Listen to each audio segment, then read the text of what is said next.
ಅನ್ನೋದನ್ನ ನಾವು ಬೇಡಿಕೆ ಇಟ್ಟಿದ್ವಿ. ಅವರು ಇದನ್ನ ನಾಳೆನೆ ಕ್ರಮ ವಹಿಸ್ತೀವಿ. ಇದ್ರ ಬಗ್ಗೆ ಪರಿಶೀಲನೆ ಮಾಡಿ ಅವ್ರನ್ನ ಏನ್ ತಪ್ಪಿತಸ್ಥರಿಂದ ಕ್ರಮ ಕೈಗೊಳ್ತೀವಿ ಅಂತ ಹೇಳಿ ನಾವು ಭರವಸೆ ನೀಡಿದ್ದಾರೆ.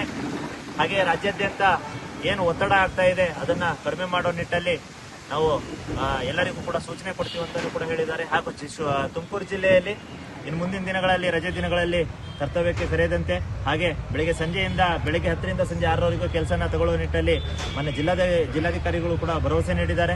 ಎಲ್ಲರೂ ಕೂಡ ಪ್ರೀತಿ ಸೌಹಾರ್ದತೆಯಿಂದ ಕೆಲಸ ಮಾಡೋಣ, ಸಾರ್ವಜನಿಕರ ಸೇವೆ ಮಾಡೋಣ ಅಂತ ಹೇಳಿ ಎಲ್ಲರೂ ಕೂಡ ಭರವಸೆ ನೀಡಿದ್ದಾರೆ. ಆ ನಿಟ್ಟಿನ ಮೇರೆಗೆ ನಾವು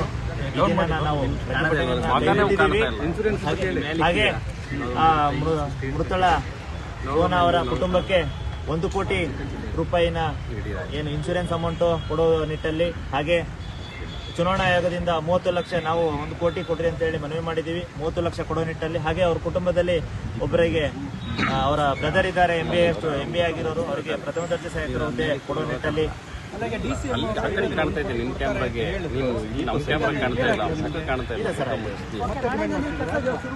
ಸರ್ ಅದಾಯ್ತು ಸರ್. ಇದು ಚುನಾವಣಾ ಆಯೋಗದಿಂದ ಬೇರೆ ಇದೆ ಸರ್. ಚುನಾವಣಾ ಆಯೋಗದ ಕರ್ತವ್ಯದಲ್ಲಿ ಕರ್ತವ್ಯ ನಿರ್ವಹಿಸುವ ಸಮಯದಲ್ಲಿ ಮೃತರಾದ್ರೆ 30 ಲಕ್ಷ ಇದೆ ಸರ್. ಹೆಚ್ಚುವರಿಯಾಗಿ ಕೊಡ್ರಿ ಅಂತ ನಾವು ಕೂಡ ಸ್ಯಾಲ್ರಿ ಸರ್ ನಾಳೆಯಿಂದ ಕೆಲಸ ಶುರುವಾಗುತ್ತಾ ಸರ್? ಸಾಹೇಬ್ರು ಇನ್ಶೂರೆನ್ಸ್ ವಿಚಾರವಾಗಿ ಹೇಳಿದ್ರು ಸರ್. ಆದ್ರೆ ನಮಗೆ ಇರೋದು ಸರ್ಕಾರಿ ನೌಕರರಿಗೆ ಸ್ಯಾಲ್ರಿ ಪ್ಯಾಕೇಜ್ ಅಕೌಂಟ್ ಮಾಡಿದೀವಿ ಸರ್. ನಾವೆಲ್ಲರೂ ಸ್ಯಾಲ್ರಿ ಪ್ಯಾಕೇಜ್ ಅಕೌಂಟ್ ಮಾಡಿರೋರು ಕರ್ತವ್ಯದ ಅವಧಿನಲ್ಲಿ ಮೃತರಾದಾಗ 1 ಕೋಟಿ ಅವರ ಕುಟುಂಬಕ್ಕೆ 1 ಕೋಟಿ ಆರಂಭ ಆಗುತ್ತೆ ಸರ್.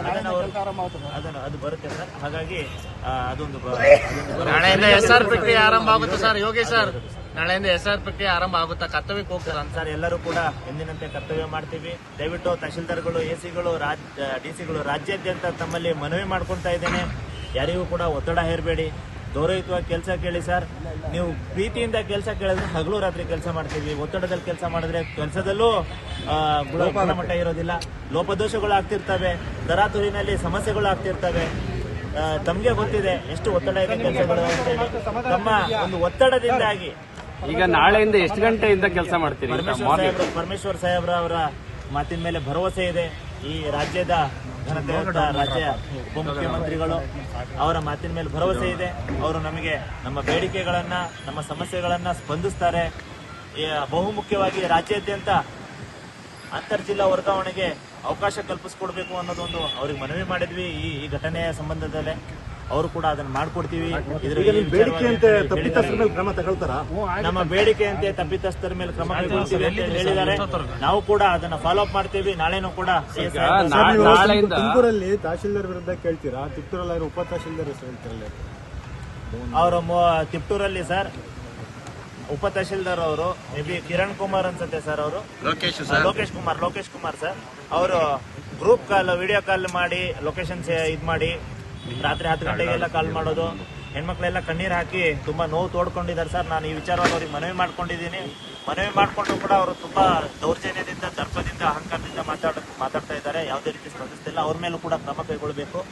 ಯಾರು ಕೂಡ ಅವರವರ ವೈಯಕ್ತಿಕ ಖಾಸಗಿ ಬದುಕನ್ನ ಯಾರಿಗೂ ಕೂಡ ನಾವು ಬರೆದು ಕೊಟ್ಟಿಲ್ಲ. ವಿಡಿಯೋ ಕಾಲ್ ಮಾಡಿ ಅವರಿಗೆ ಫೇಸ್ ತೋರಿಸಬೇಕು, ಎಲ್ಲಿದೆ ಅಂತ ತೋರಿಸಬೇಕು ಅನ್ನೋ ನಿಟ್ಟಲ್ಲಿ ನಾವು ಅಷ್ಟೊಂದು ಜೀತ ಪದ್ಧತಿನಲ್ಲಿ ಇಲ್ಲ ಸರ್.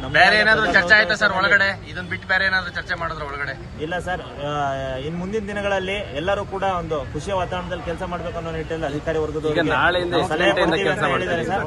ನಾಳೆ ಬೆಳಗ್ಗೆ 6 ಗಂಟೆಗೆ ಹೋಗ್ತೀರಾ, 10 ಗಂಟೆಗೆ ಹೋಗ್ತೀರಿ? ಎಷ್ಟು ಗಂಟೆಯಿಂದ ವರ್ಕ್ ಮಾಡ್ತೀರಿ ಸರ್? ಅವಶ್ಯಕತೆ ಇದ್ದಾಗ, ಅನಿವಾರ್ಯತೆ ಇದ್ದಾಗ ಕೆಲವೊಂದು ಸಂದರ್ಭದಲ್ಲಿ 8 ಗಂಟೆ 9 ಗಂಟೆ ಕೆಲಸ ಮಾಡಿದೀವಿ ಸರ್. ಎಲೆಕ್ಷನ್ ಟೈಮಲ್ಲಿ ಹಗಲು ರಾತ್ರಿ ಎಲ್ಲ ಕೆಲಸ ಮಾಡಿದೀವಿ ಸರ್. ಮಾಡಿಲ್ಲ ಅಂತ ಇಲ್ಲ.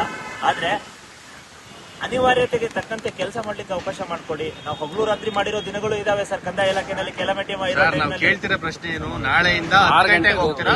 ಎಂದಿನಂತೆ ನಾವು ರೆಗ್ಯುಲರ್ ಆಗಿ 10 ಗಂಟೆಯಿಂದ 6 ಗಂಟೆ ಕೆಲಸ ಮಾಡ್ತೀವಿ ಸರ್. ಸಾರ್ವಜನಿಕರಿಗೆ ಅವೈಲೇಬಲ್ ಇರ್ತೀವಿ.